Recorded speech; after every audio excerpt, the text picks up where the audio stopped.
Inilah pengantar saya untuk buku Lebah Madu karya Sunu Wasono. Judulnya Lebah Madu Pesan Sunu Wasono. Kenapa harus lebah-lebah madu dan bukan yang lain? Tanpa tanda-tanda, tanpa penjelasan, itulah akhir dari puisi Lebah-lebah Madu yang menjadi judul antologi karya Dr. Sunu Wasono. Hari ini Sabtu 30 April 2022 kita akan mendengar 26 pemuisi bergantian membaca larik demi larik, bait demi bait dalam acara Zoom Poetry Reading ke-23. Terima kasih, saya telah dilibatkan sejak acara pertama. 2 tahun yang silam, Profesor Dr. Priyono Cipto Herianto mengawali serial kegiatan Poetry Reading and Writing yang dikomandani oleh Profesor Dr. Riri Fitrisari ini. Sekarang kita diundang untuk menikmati puisi-puisi ciptaan seorang dosen Fakultas Ilmu Pengetahuan Budaya kelahiran Wonogiri 11 Juli 1958, hampir 64 tahun silam. Artinya 8 windu. Dalam budaya Jawa dianggap penting dan disebut tumbuh ageng, perpaduan besar. Pada kesempatan yang langka ini, izinkan saya memuliakan orang tuanya, yaitu Ibu Lasiem dan Bapak Martorjo. Bapak Ibu petani tulen, utun, tidak bisa baca tulis. Semua anaknya kecuali saya disekolahkan SPG, Sekolah Pendidikan Guru, kata Sunu Wasono. Ia doktor, lulusan Universitas Indonesia dan pernah menjadi dosen tamu di Universitas La Trobe, Australia. Dari kisah sukses ini sesungguhnya kita sudah mendapat alasan mengapa kita perlu menyimak puisi-puisinya.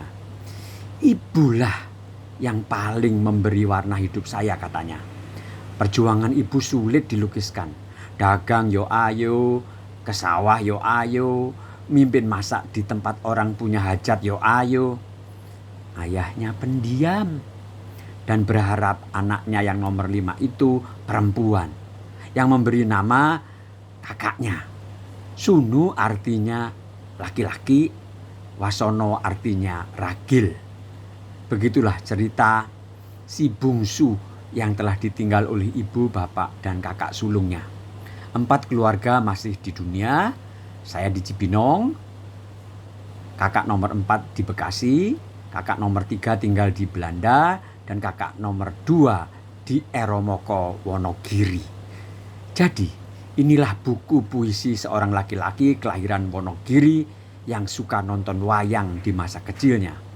Selain antologi Lebah-lebah Madu, Sunu punya antologi yang lebih tebal. Jagat Lelembut judulnya. Selama 5 tahun lebih saya menekuni kisah-kisah lelembut untuk studi S3 saya di FIBUI tuturnya. Jadi berkat lahir dan dibesarkan di desa, Sunu berhasil menjadi penyair sekaligus doktor dalam ilmu susastra. Rahasianya sederhana, Sunu suka berjalan kaki berkilo-kilometer untuk nonton wayang. Ia juga tidak takut pada berbagai jenis setan, jin, peri, wewe gombel, banaspati, tuyul, dan sebangsanya. Jalan malam, saya tidak takut. Yang saya takuti ular dan macan, katanya. Sunu pengagum tokoh Bima dan Kresna pada dunia pewayangan. Bima orangnya lurus, apa adanya, terlihat polos, tapi kalau berdebat susah dikalahkan. Kresna itu cerdik. Dalam situasi pelik, ia menjadi pencerah. Begitu keyakinannya. Lelaki kalau begitu keyakinannya.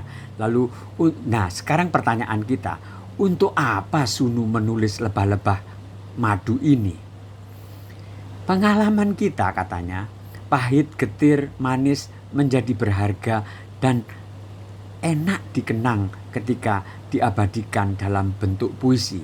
Jangan sampai semua yang berkesan dan sangat berharga, bernilai berlalu begitu saja. Itu berguna bagi diri sendiri dan bermanfaat bagi orang lain, tandasnya. Sunuwasono menikah dengan mahasiswinya yang paling cantik, yaitu Sri Hastuti Handayani atau nanti disingkat SHH. Mereka dikaruniai 2 anak perempuan dan 1 anak laki-laki. Yang sulung sudah lulus dari Fakultas Ilmu-Ilmu Sosial FISIP jurusan Fiskal dan Perpajakan.